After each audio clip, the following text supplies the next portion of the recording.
Barda Class 3, welcome to Cooking with Miss Marks. Very exciting topic work this week. You guys are going to be making your very own pizza wraps. Now, instead of using pizza dough, all you need to get is a wrap, okay, like you would have for fajitas or a sandwich wrap. Super simple and super tasty.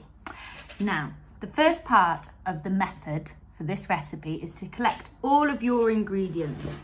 So I've got a tray here, I've got my cheese, I've got some sweet corn, some tomatoes and some onions for my toppings. I've also got my tomato puree and my oregano, and then salt and pepper. So the first thing that a pizza needs is tomatoey sauce on the base, isn't it? So I'm going to use some tomato and mix it in this little bowl with some oregano, okay? Because it makes it a little bit more flavoursome. So I'm making 2 wraps because very lucky for Miss Marks' boyfriend, I'm going to be cooking lunch for him as well today. So I'm sure in your houses, you might have more than one person that you want to cook for. Perhaps you could cook for a brother or sister, or you could cook for your mum or dad. But please make sure when you're making this recipe, you do have the help of an adult, because you're going to need to use a knife to chop up all of your ingredients. And also, don't forget, ovens are super hot and we don't want to be burning ourselves, do we? So, I've got my oregano, my tomato puree, and I'm just giving that a little bit of a mix before I spread it on the pizzas. Oh, yum, yum, yum. This is my favourite bit. So a nice dollop on there, and just use your spoon. Okay, use your spoon to spread it on. A bit like you're putting butter on some toast. Now, I like my pizzas quite tomatoey. So this might be a bit too much tomato for your liking. If you want to use less, then you can. Or if you want to use even more, you crazy things, then you can do that as well. Okay, so that's 1 with our tomato on. And there's 2.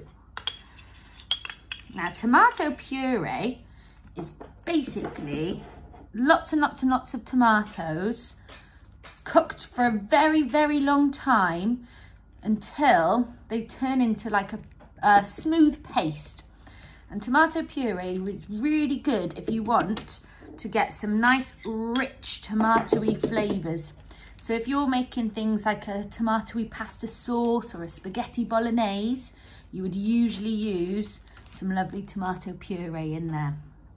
Okay, our base is on. Next up, what do you think it's going to be? That's right, cheese.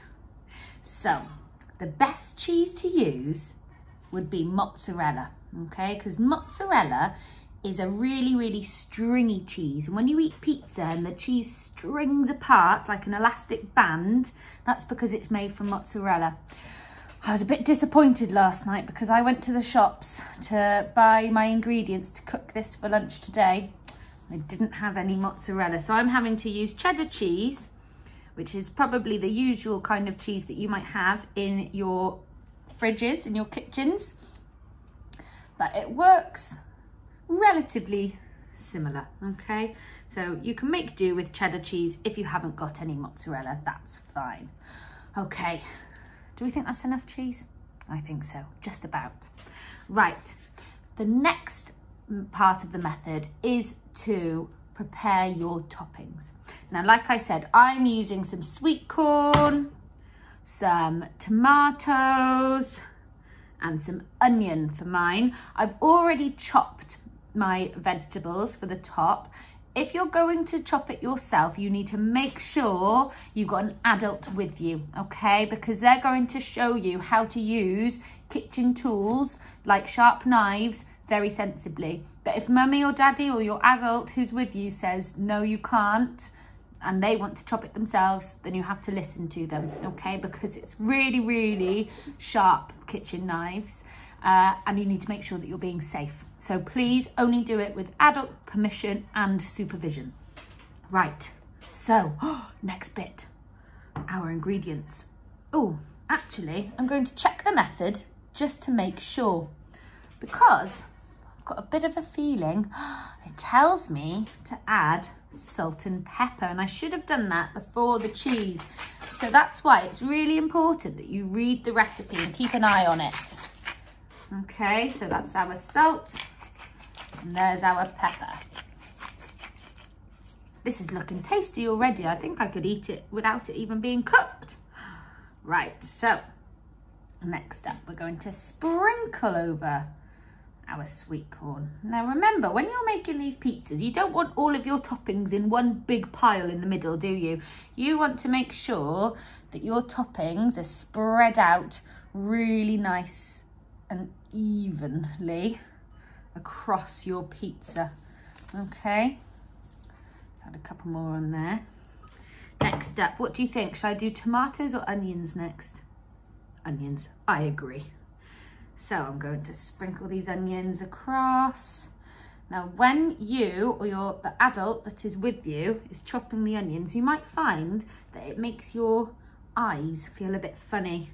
And that's because onions, the juiciness of the onions that's in them can affect our eyes and make them cry, make our eyes fill up with a few tears, and it can be a little bit painful.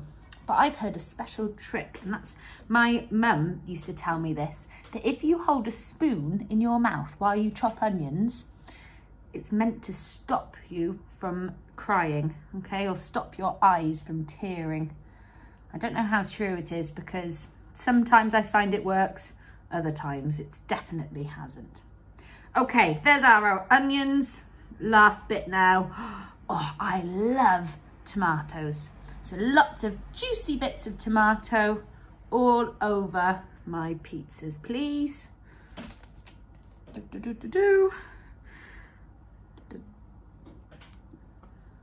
Couple more. There we go. Okay, looks like they're ready for the oven.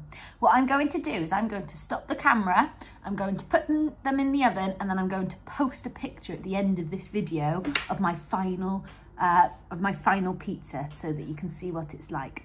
What I want you to do this week when you're making these is you've got some options. Option number one is you could ask someone to help you film you making these pizzas, a bit like I have today, so that I can see you working with food in the kitchen. Or if you would prefer, I just wanted to have a picture of you with your final pizza after it's been lovely and cooked in the oven. And I would like you to write a comment on Seesaw about how tasty it is, what you might do differently if you were to make it again, what your favourite topping is, etc. Okay, I want you to give me a little bit of feedback about this recipe on Seesaw. I tell you what, I'm really hungry for lunch, so I'm going to get these in the oven now, and then at the end of this video there will be a picture. Remember, working with an adult for this task, only use kitchen utensils if they allow you to. I'm really excited. I'm going to pop these in the oven. See you soon.